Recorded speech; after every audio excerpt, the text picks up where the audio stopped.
real name is Bianca Labrador. Bianca Labrador. Yep, this is her right here. She's living in LA. You can totally tell, and everything's real. Boom, Bianca.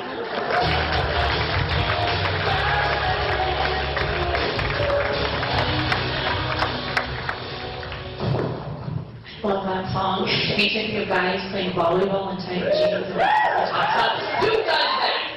Have you ever got sand in jeans? Annoying. Anyway, so I'm not really afraid of flying. I'm just afraid of falling out of the sky from really far up in a fiery ball.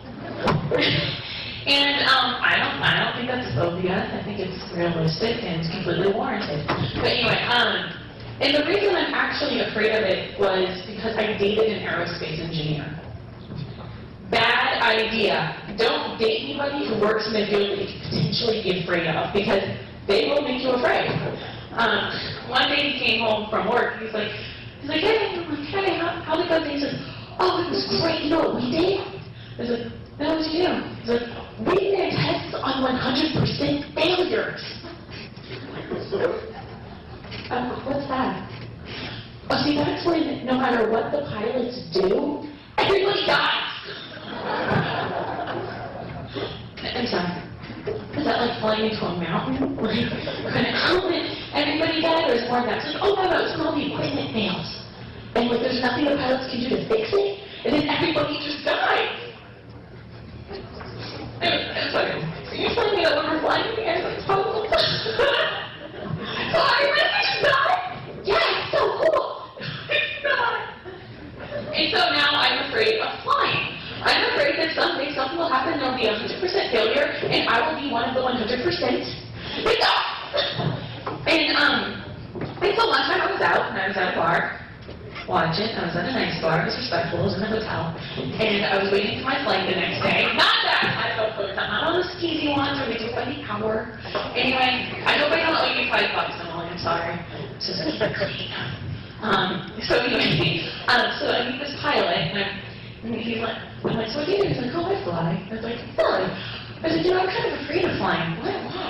I'm like, well, I look next to LAX for a while, I see the planes take off, and I see this level. I'm like, someday they're just going to come back down. I'm like, woo!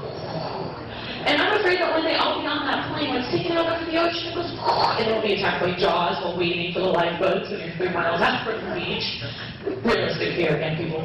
And my other friends that were just flying along, and then we just left. He's like, I was like, but I was told that if that happens, it's okay because the plane can glide. He's like, I don't have this big jets, right? Want to be flying? Commercially? I'm like, yeah. He goes, those things don't glide. He's like, now what happens is they go along, goes, and they die. And I was flying out the next day. And then I am thinking to myself, I'm like, gravity doesn't exist, it's just a theory. It's just a theory. They haven't proved it, it's just a... What's that? and so then I met another pilot, and I was like, so you're a pilot? Yeah, I fly. I love flying, it's great. Never go flying? I'm like, yeah. He's like, yeah, you know what I love to do in the plane? I'm like, what? He goes, I like to do this. It's really cool in the plane, just driving inside. I'm like, do barrel rolls. And I'm like this? I'm like, it's a lot cooler in a plane. And this concerns me, because these are the people flying those aircrafts that could have 100% failure. Or the ones that could come up and then go back down. Or the ones that just go along and go down. And I understand why, because this guy in the cockpit is going, oh, down! And, it scares me. And then the other time I was at the airport, for a flight, and this was great, because here I am sitting, and I'm looking outside, and I'm seeing this pilot go around, like, flashlight, like,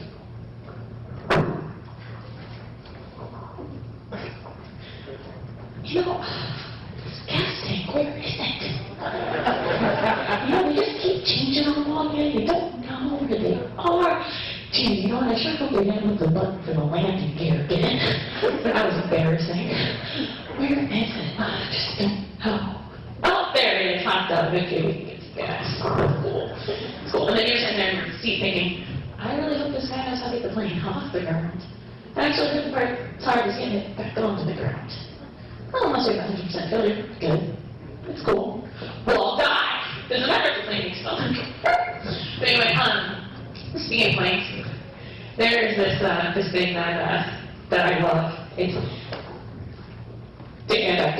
It's the impersonation of the lost airplane.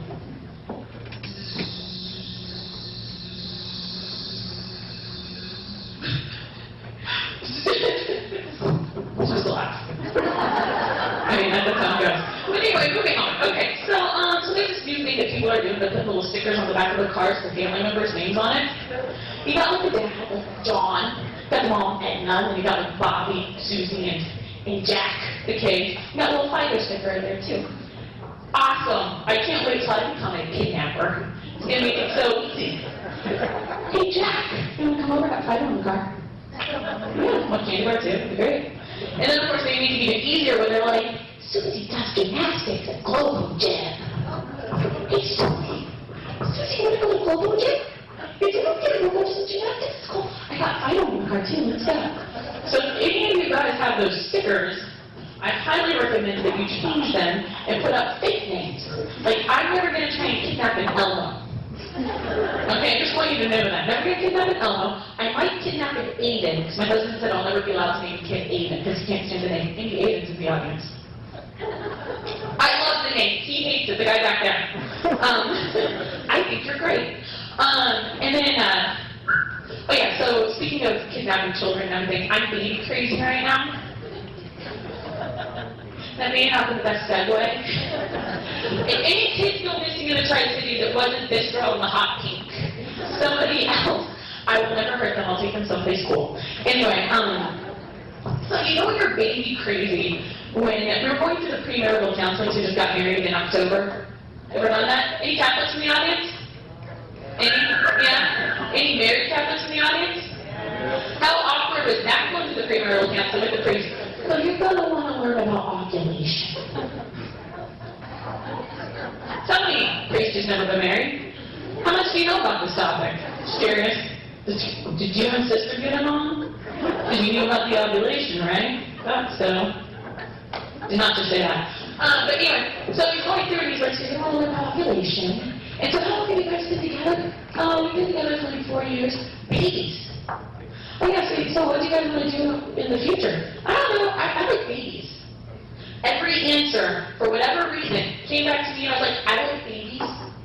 And then you walk through the mall and you're just like, are you like those shoes? Look at the cute baby, that's the accessory. Because I'm at the age where like all of my friends have started to pollute the earth with their offspring. And these are the girls I used to go shopping with. And they're like, you know, you go out and you're like, oh, I like that handbag, that's great. And they're like, yeah, guess what the new accessory is? What? It's baby. Oh, you should really get one, you're totally out of season. Not having a baby was so last year. My baby. I hate you. You have thighs that aren't like these.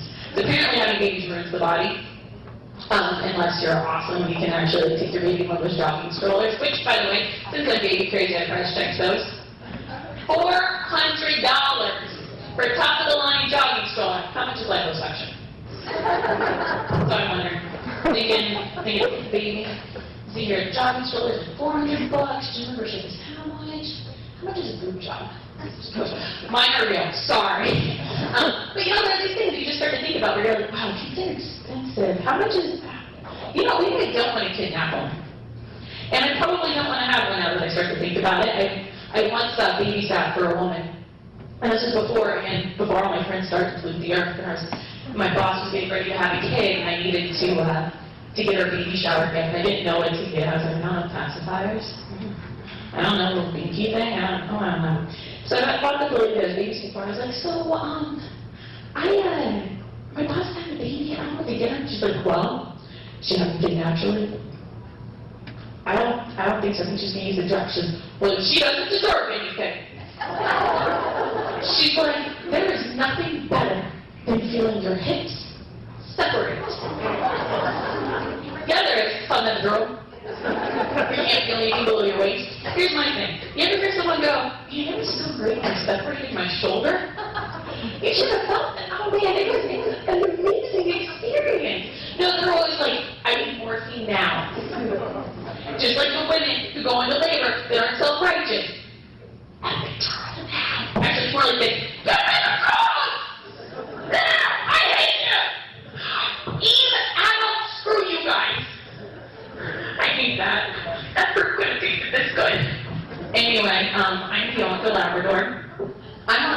too.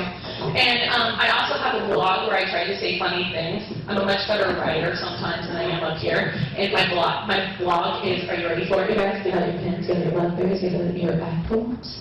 It is bonkers823.com. Because I'm a little bonkers. Got that? Okay. And married. Oh yeah, and don't forget, we love Emily. She needs to go to Chi-Town. And donate money. Of course, you guys already did. Thanks. You're awesome.